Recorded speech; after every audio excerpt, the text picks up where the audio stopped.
Yaxshi, chiroyli ko'ryapsizlarmi? 3D ko'rinishini hozir biz bularni baholab beryapmiz. Qayerdan keldim dedingiz? Toshkent. Yaxshi. Bolamiz yaxshi, ko'zi, burni, og'izchalari joyida. Bu bizga nima uchun 3D chiqarishimiz ahamiyatga ega? Genetik kasalliklarni ko'rishimiz uchun mana oyijonsi ro'parada televizor ham bor. Mana burun suyaklarini ko'rdik hozirda va burnini holatini ko'ramiz. Bu genetik kasalliklar yo'qligini bildiradi. Lablari juda chiroyli, dahanchalari bor.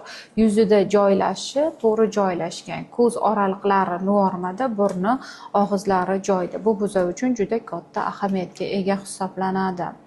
Bolamiz yaxshi, taziviy prilejaniyada 30 hafta hali xudo xolasa aylanib oladilar. Mana burun suyaklarimiz yaxshi.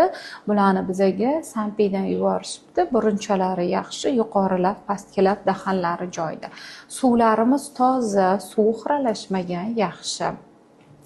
Dumbachasi bilan yotibdi. Xudo xolasa to'g'irlarib oladi bolamiz. Chunki suv miqdori normada.